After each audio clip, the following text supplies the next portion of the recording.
What's up, guys? EJ Stewart here, joined by Kendall Stewart, and we'll be giving you our first ever New Generation Media NBA mock draft. Kendall and I have been talking plenty about when we should do a mock draft, and we decided why not do it now? There's a lot of conversation about these players, a lot of conversation about these teams and the potential fits that we'll be seeing in just a couple of weeks. So we thought, let's give our takes from what we've been hearing, from our own evaluations of these players, and give you guys a mock draft for the lottery picks in this NBA draft coming up in June. So Kendall, this is really awesome. It's the first time we're ever doing this, and I think the formatting will be very interesting in terms of how we're going to do this mock draft. So maybe you can give the viewers a little bit of an idea of how this is going to be set up here.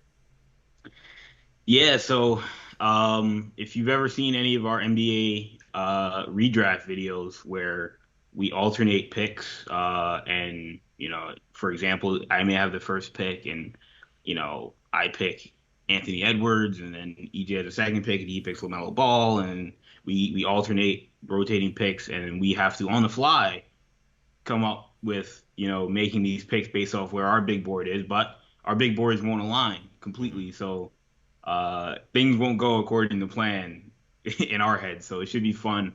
Um, in this case, EJ will have the first pick. He will be making the selection for the Orlando Magic. I will have the second pick, making the pick for the Oklahoma City Thunder, and then EJ will have the third pick for the Houston Rockets, and then on and on and on. So it should be exciting. I have no idea where EJ is going to go. I have an idea where EJ is going to go with the first pick, but Do uh, you? Okay. but going going beyond that should be a fun discussion.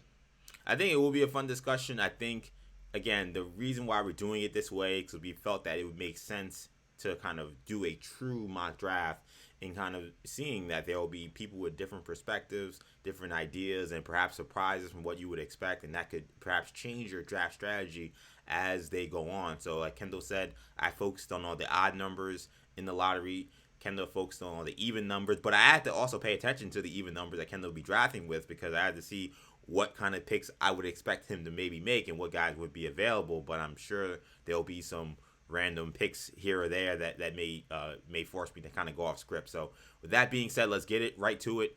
Let's start this NBA mock draft here at New Generation Media, and I'll take the first pick with the Orlando Magic, and I'm gonna go with Jabari Smith, power forward out of Auburn.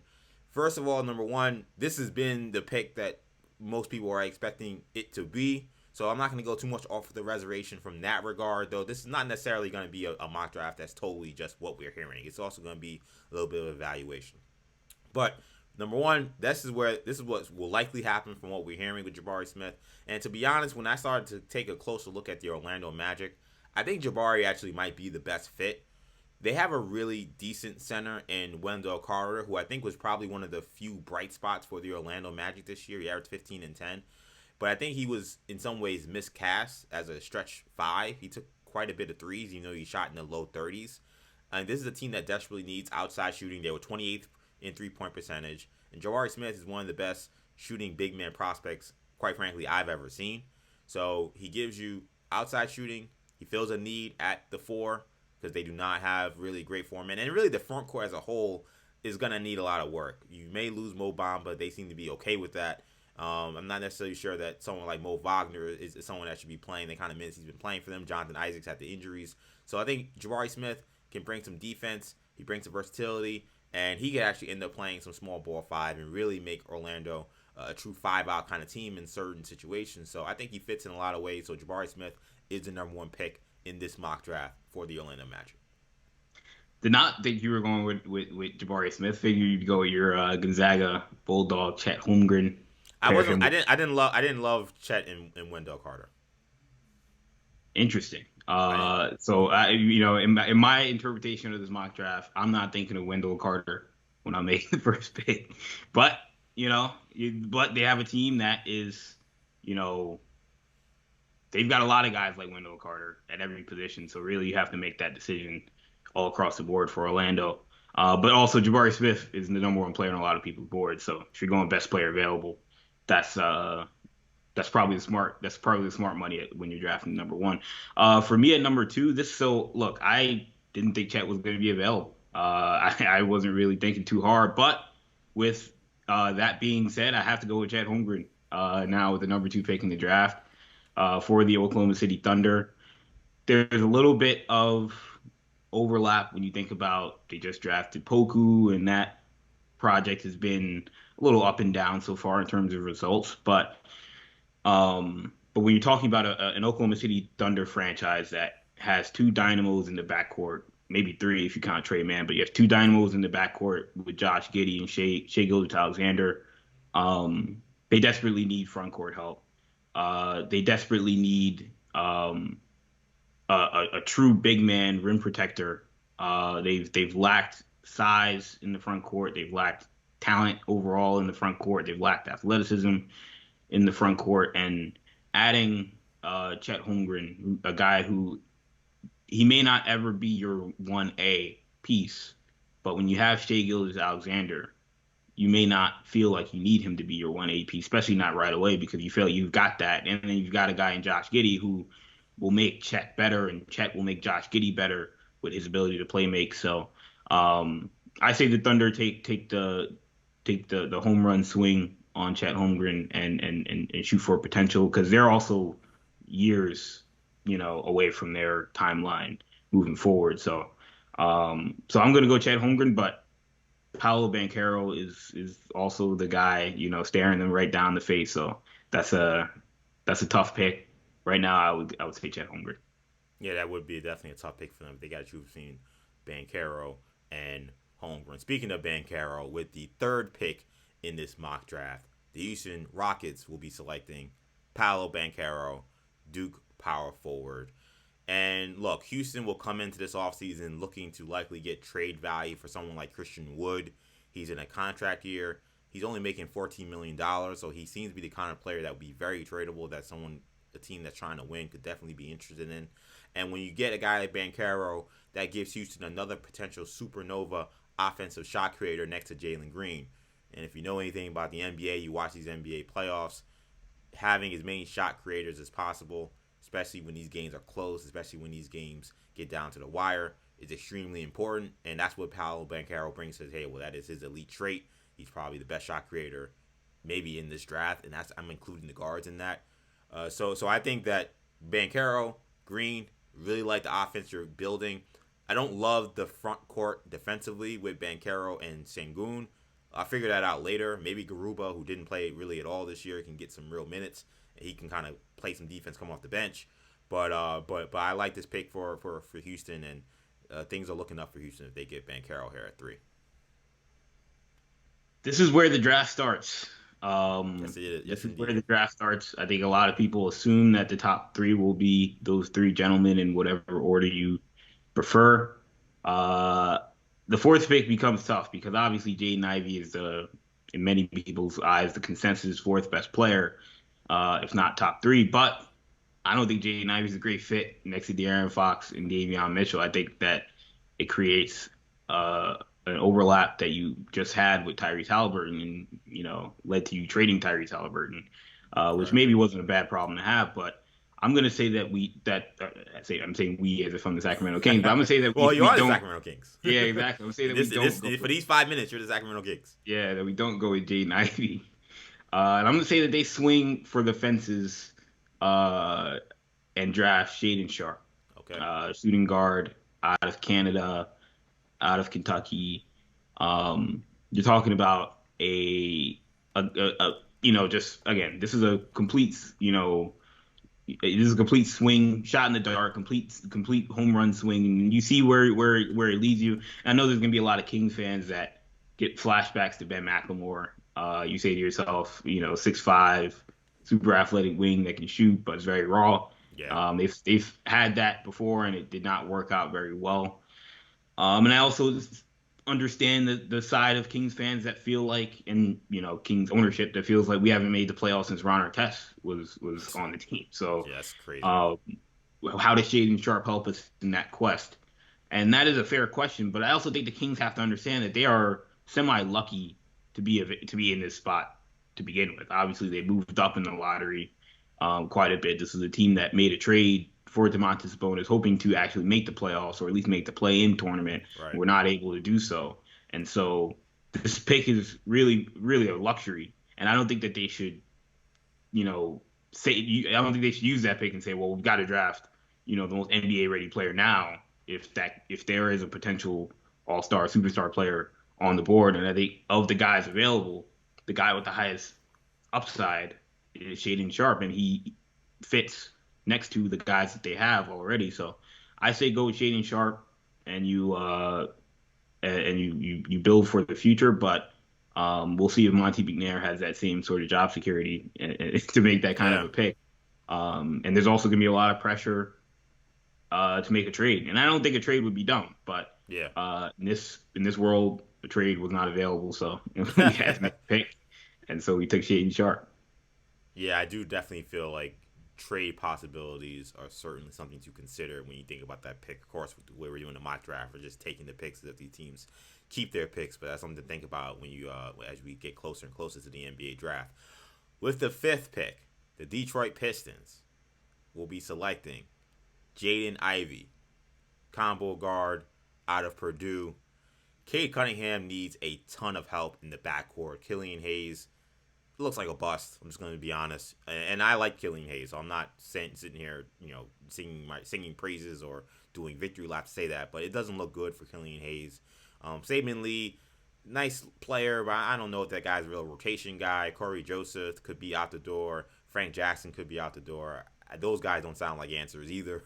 So they desperately need someone outside of Cade Cunningham in the backcourt. And Jaden Ivey is, again, one of those potential supernova offensive kind of caliber players that I think Detroit desperately needs. Really, they have just Cunningham, Bay, and Jeremy Grant as their shot creators. That's not going to get it done. That's not enough. So you get Jaden Ivey. I think you improve the athletic profile of the team. And because I've talked on this YouTube channel about a little bit of my concerns with Jaden Ivey's defense, Cade Cunningham being the other player in that backcourt, being a very good defensive player and a guy who projects to maybe be an excellent defensive player, I feel like that can maybe cover up some of the defensive miscues we may be seeing from Ivy. I think this is a pretty clear-cut, easy pick. Keegan Murray was someone I would consider if Grant is someone that they trade, but I wouldn't take that risk taking Murray over Ivy because I'm worried about Jeremy Grant. I think that Ivy is too much of a great fit in that backcourt for them to pass up. So I'm taking Ivy here at 5. So the collective state of Indiana is in shambles. Yeah, At they number are. 6. Sad day for them. We thought Jaden Ivey would be on the board, and he ends up going to the crosstown rivals up in Michigan. Oh, yeah, So across state. I would say cross town, but yeah. not crosstown, but um, but still, rough pick there. But if you're the Indiana Pacers, there's still some good options available. And you mentioned one. With the 6th pick, the Pacers will be selecting Keegan Murray, out of the University of Iowa, another Big Ten product, local, a guy who look, they just lost Domantas Sabonis. They lacked a lot of I thought scoring pop in the front court. Lose a guy like Sabonis, and Miles Turner obviously has to shoulder a lot of that load, and obviously T.J. Warren is, I don't know if is that guy ever going to really be healthy ever again? Does he want to be there? And there's a lot of questions regarding him. And so Keegan Murray is a guy that can really fill in a lot of those holes that they've missed at the front court spot offensively. He reminds me a lot of another former Pacer great, Danny Granger, with the way he can score on all 3 levels. And also has a little bit of athleticism to boot. So, look, I don't love where the Pacers are at right now. I think you would have loved to have been able to get Jaden Ivey. This is a consolation. But you also feel good about having a guy like Tyrese Halliburton, as a long-term piece at the guard spot. Chris Duarte was excellent as a rookie. And so getting another NBA-ready guy like Keegan Murray to go with Duarte and go with Halliburton, who, from an age standpoint, fits their timeline. He's a little bit older, but he's around the same age as Halliburton and Duarte. So, when those guys hit their prime, they'll be ready to roll. So, and I think, again, offensively, he may have maybe not the high ceiling, but he, of the guys available, he may be the biggest impact guy offensively on the board left. Yeah, I like the thought process behind the age and how it connects to Halliburton and Duarte being an older rookie, and perhaps the Pacers, these guys really pop, and we know Halliburton can play, and the returns look good on Duarte. Perhaps you're not looking at such a rebuild that is as long as maybe you would expect when you're building around first and second Look at the round Memphis picks. Grizzlies. Right, Drafting exactly. Desmond Bane and John Morant. Those guys are a little bit older, Yeah. and now look where they're at now. Dylan Brooks as well. Right. That's exactly what I was thinking. I think Dylan Brooks as well. The seventh pick in the draft. Now it's funny when I did this prep, I really wrote in all caps in first choice, trade the pick, because this is the Portland Trailblazers here, and I don't know what player they can get here that's really gonna help Dame Lillard win a championship, but this is where we're at, and of course we're not trading picks, so I have to make a selection here. So with the seventh pick in the NBA draft, the Portland Trailblazers select AJ Griffin, small forward out of Duke. So, look, like I said, I would trade this pick. Portland has a $20 million trade exception. I mean, there's a lot of creative things they can do to maybe get a decent player. That's assuming keeping Damian Lillard is their plan, which it sounds like that's their plan. So I'm trying to operate like the Portland Trailblazers are right now. So that's not on the table because of this particular situation with us doing a mock draft. So I'm thinking about fit with the guys they got. I think this team could use some wing shooting. I think that Griffin can kind of operate in a way that they thought Norman Powell could for them. And Norman Powell wasn't terrible for them, but it just didn't quite work out the way they thought. They've been desperately needing that kind of wing scorer for a long time. So I thought that Griffin was a great choice here. Benedict Mathurin from Arizona, someone I also considered. I think Griffin being a guy who can play off the ball and not need so much of being a ball dominant player. Not to say that Mathurin's ball dominant, but I think he's very good with the ball in his hands. If you're playing with Lillard and Simons, you're not going to get as many opportunities as that. I think Griffin may be more comfortable and may be more of a one-for-one fit for what he did with Duke, playing with the Portland Trailblazers with Simons and Lillard in the backcourt. So I'm going with A.J. Griffin with this pick here at number 7. Uh, Interesting. I mean, look, I love AJ Griffin, so I have no qualms with that pick whatsoever.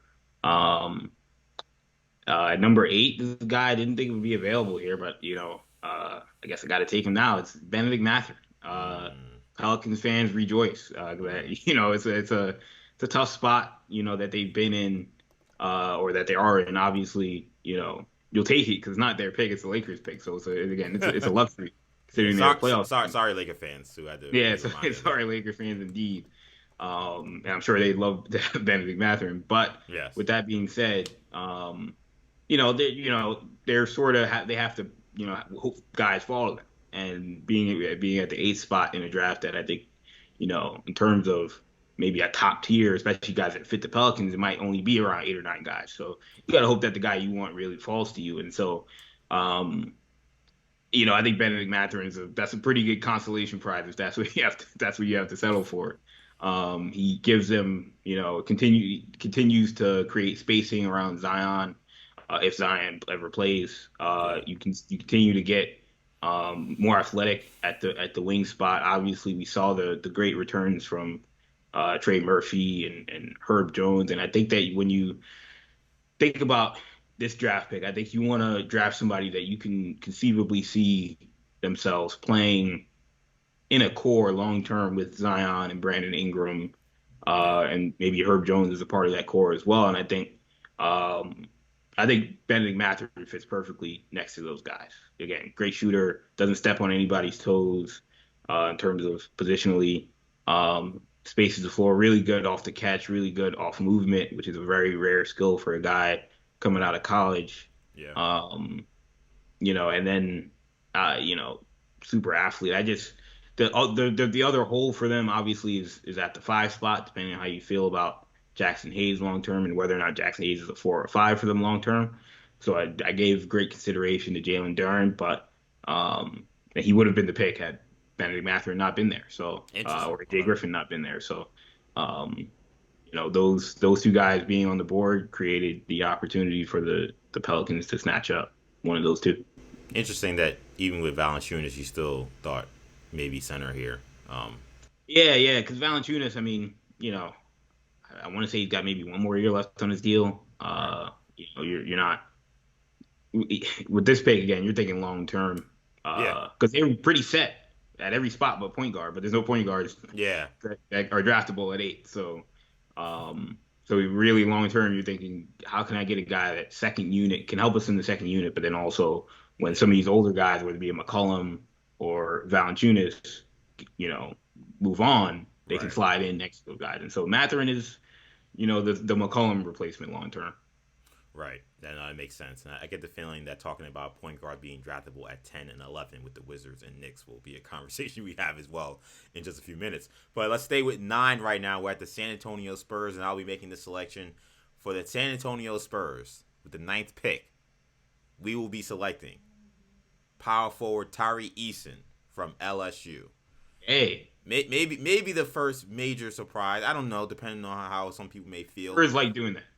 But Spurs do like doing this kind of thing. Yes. You need a shooting guard or a wing. So yeah, right. Well, let's get to that conversation. So let's start with the Spurs here.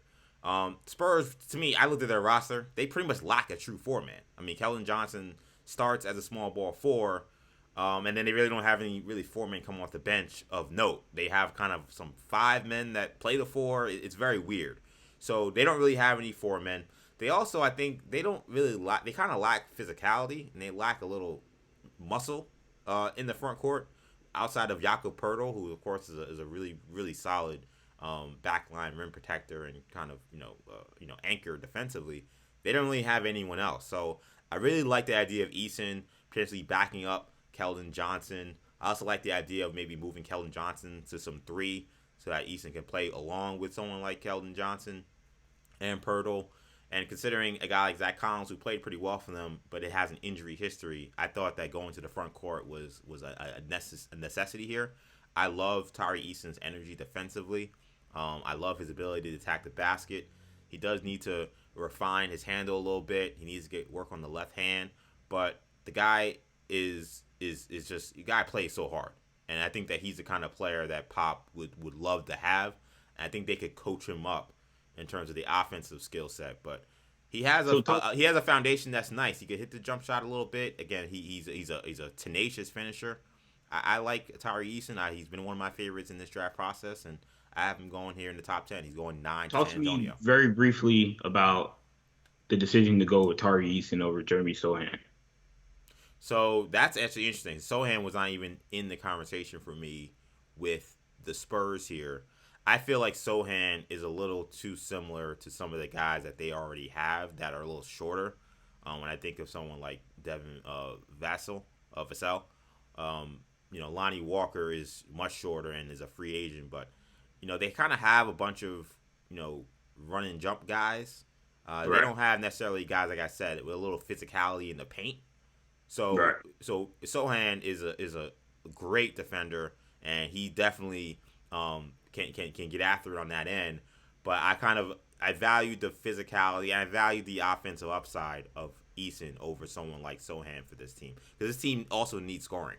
This is not a team that has really any primary scorers. I'm not saying Eason is Amari Stoudemire, but I think he does provide much more offense to Sohan. So Sohan really wasn't in the picture for me. I could see why maybe you would think that if I was going to go 4-man, but I didn't really consider him. I actually considered Johnny Davis and Durham before I considered Sohan. Man, this is the hardest one. This is the hardest team to come up with a big board. Real quick, Kendall, before you say anything, what's funny was I screwed up and thought I was doing 10 when I was doing the preparation for this. So I actually did prep for the Wizards, and it was hellacious. I was so happy when I was like, oh wait, I'm not 10, and I just stopped because I was like, I'm so glad I got to make this pick, because that was not fun. and I feel like Tommy Shepard has been in this spot for like 3 or 4 years now, where they've just been drafting, best player available, because nobody fits, because we don't know what we're gonna do with Beal, we don't know what we're gonna do with John Wall, right, and now obviously it's Bradley Beal, Westbrook, and all these guys they've had, and they're still in that spot. Bradley Beal sounds like it's going to be here long term. I would love to take Johnny Davis, and maybe I should take Johnny Davis. He's by far, in my opinion, the best player available, along with, in my opinion, Jalen Duren. But to me, I don't know.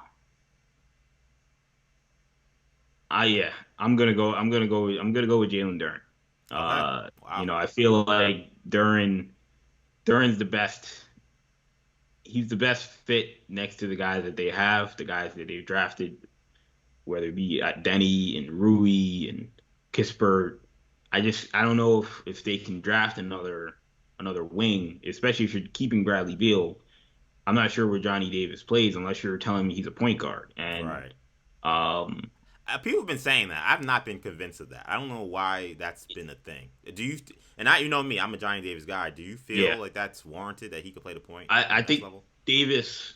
I think for him to unlock his best version of himself, he probably should learn how to play point guard. Interesting. Okay. Uh, because if he's not, then you're gonna have to sell me on him being a big time shooter, and the returns on him as a shooter were very up and down last year. So Fair. um, that's the other concern when it comes to Johnny Davis. Although playing with Bradley Beal obviously would alleviate some of that. But if I'm taking Jalen Duren, I'm saying this is the guy on the board, in my opinion, that has the best chance of being an All Star, and particularly the best chance of popping as an All Star with the pieces that they already have.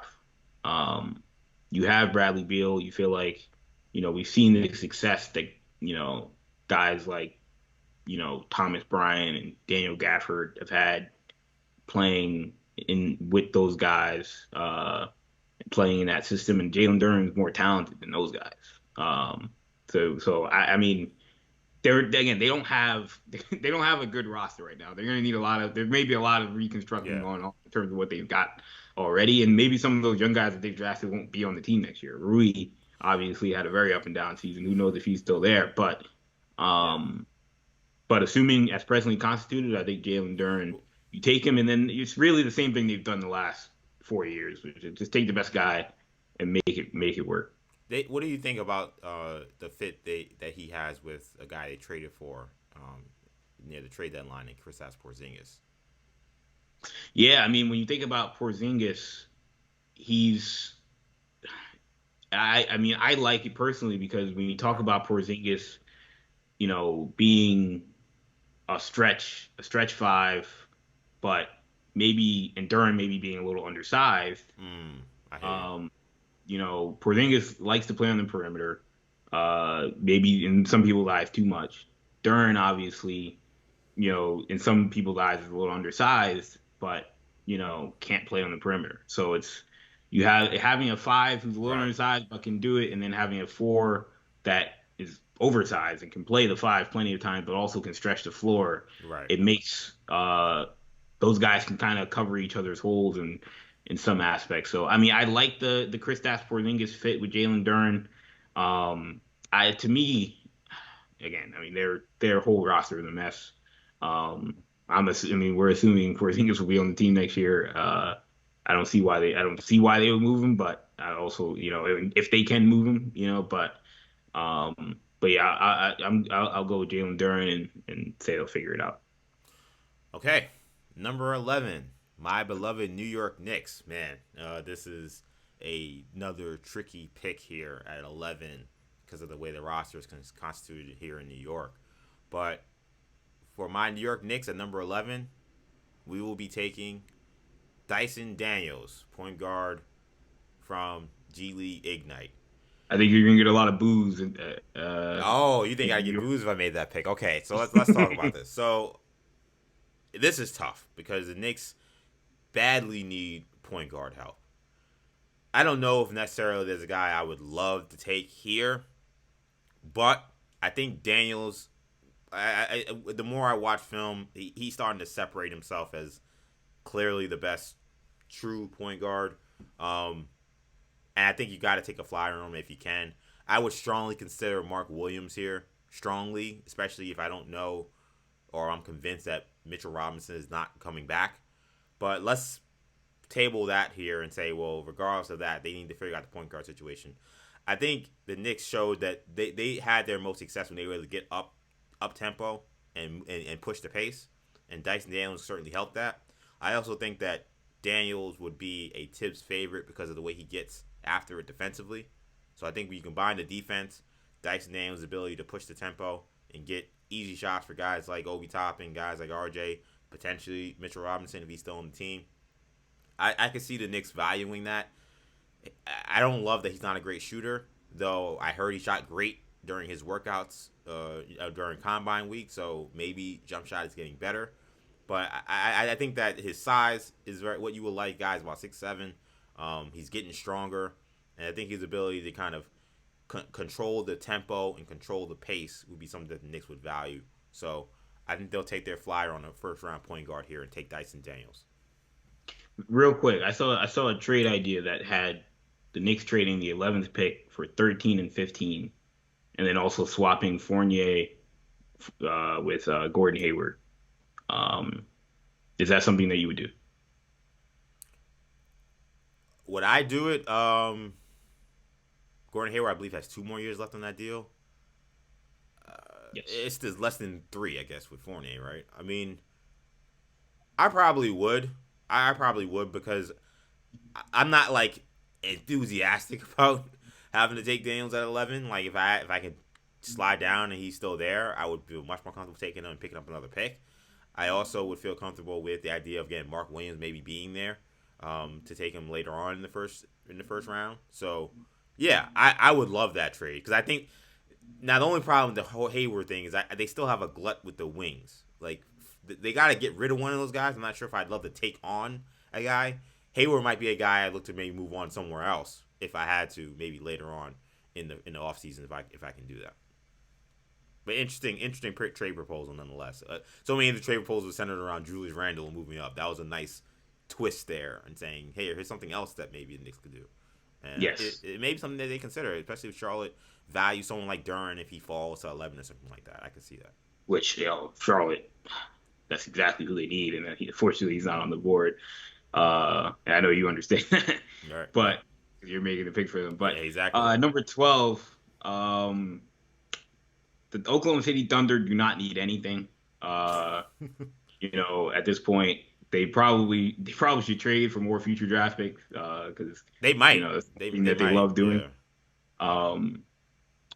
But again, that's not an option in this case. So I'm going to take just the best player available and say the Thunder are going to figure it out. And to me, it's Johnny Davis. I mean, if you're the Oklahoma City Thunder, you can come out of this draft with Johnny Davis and Chet Holmgren, you feel really good. If you have to come out of it with Paolo Banchero and Johnny Davis, that's what I thought we were going to come out of it with. Because I thought you were going to take Chet and I was going to take Paolo, but that's a whole nother. That's Earth 5. So that never happened. So you have Johnny Davis, you feel really good. I mean, the fit is awful with Josh Giddey and Shai Gilgeous-Alexander, but he's a rookie, obviously. You feel like maybe the second unit backcourt of him and Trey Mann can kind of develop a nice chemistry. And then really the Thunder next season are very much almost like a farm system of assets where you're just guys figuring it out and hoping which guy can pop. We already know Shai can pop. We already know Shai's popped, and it looks like Giddey's going to pop as certainly a starter level guy, and we'll see whether or not he's an all-star. And so if you add Chet, you add Johnny Davis, you already have Trey Mann. You feel like they've got now a good amount of young assets. Yeah, the beginnings of a core potentially. Yeah, beginnings of a core, and Davis. Again, I think of him more so as an off-ball wing that can handle the ball. Same. Giddey, even though he may be a little undersized, but Giddey's a big guard. Yeah. Shai's a big guard, so you can run all three of them out there, and it's not too bad of an overlap because those guys are so big, and Davis can play off the ball. Although, as I mentioned, he's got to improve his shooting. So yeah, I mean, just the value alone. I mean, Johnny Davis is a guy that I consider. For Indiana, New Orleans heavily. So to get him at 12 is a steal in my mind. He could wind up being one of the best players in this draft.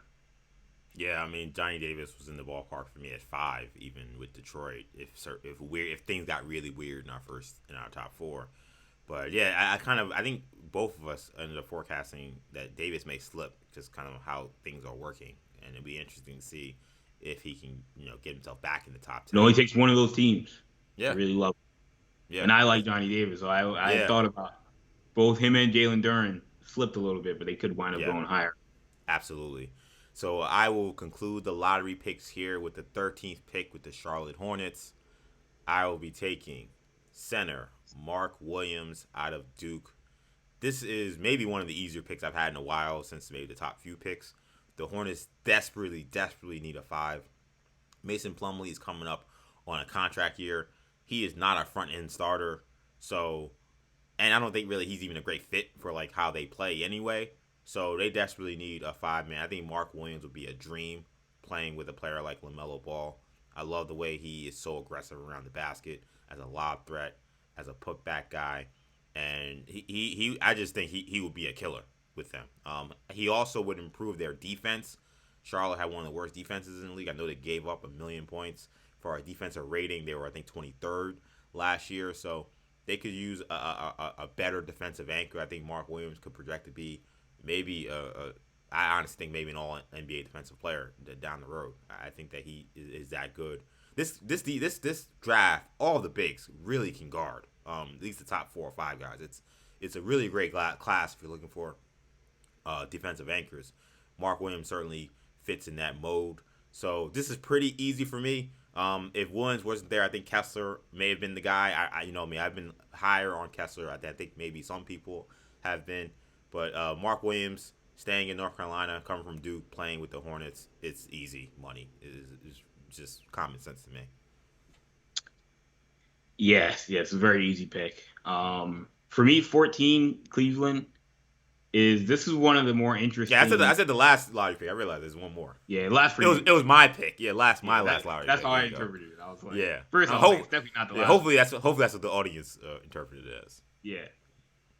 But this might be the most interesting pick for me the most interesting decision, because when you're talking about Cleveland, you've got a team that they have really good guard play, obviously, with Darius Garland. Word is they want Mike Conley.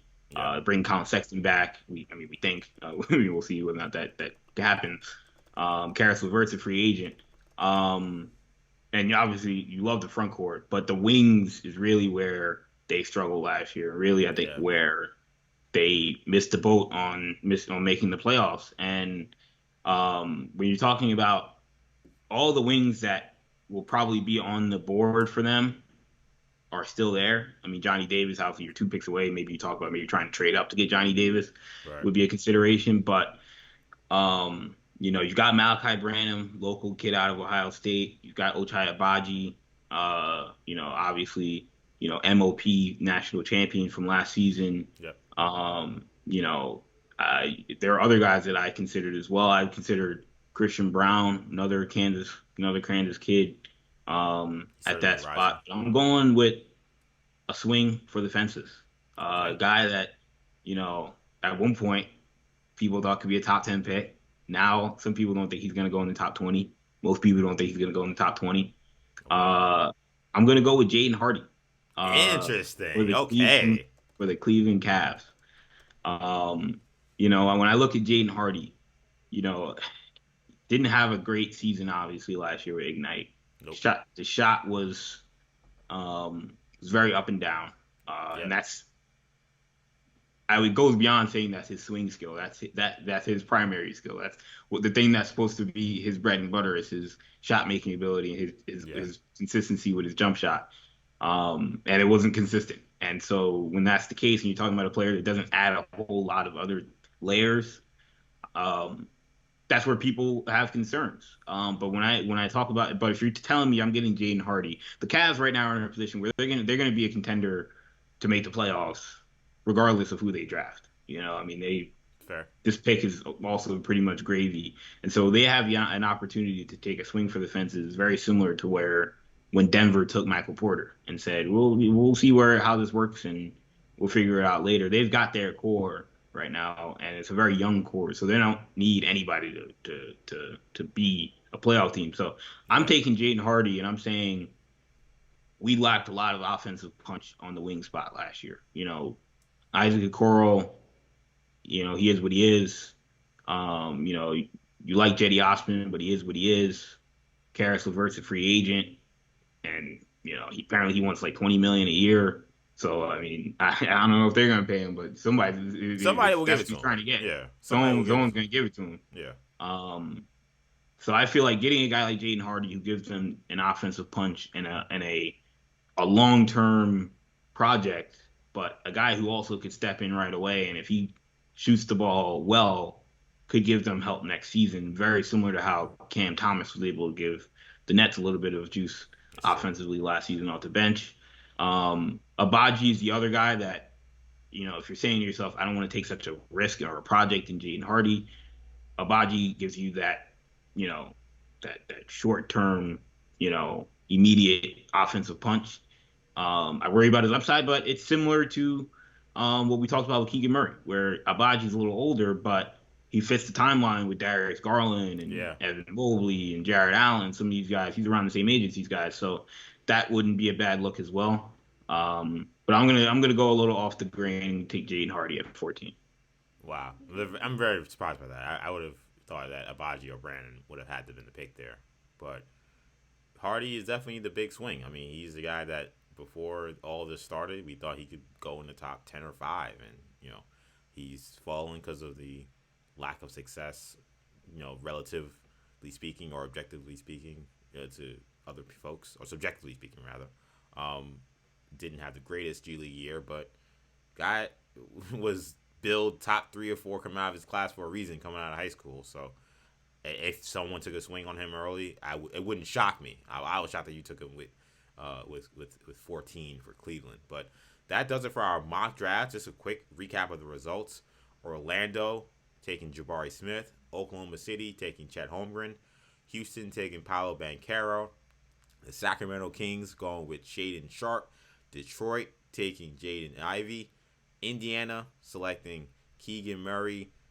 Portland takes A.J. Griffin. New Orleans takes Benedict Mathurin. Tari Eason goes at 9 to San Antonio. Washington takes Jalen Duren at 10. The Knicks take Dyson Daniels at 11. 12, Oklahoma City takes Johnny Davis. 13, Mark Williams goes to Charlotte. And 14, Cleveland Cavaliers select Jaden Ivey. So that is our mock draft. Let us know what you guys think of the selections. Did you agree with our rationale? Are there different picks you would have made? Let us know in the comment section. Of course, if you like this video, make sure you give us a like. And subscribe to the channel, New Generation Media, for more draft content. We will have plenty of draft content coming your way for the next month. So make sure you guys stay locked in here. That'll do it for now. For Kendall, I'm EJ. Take it easy, guys. Peace.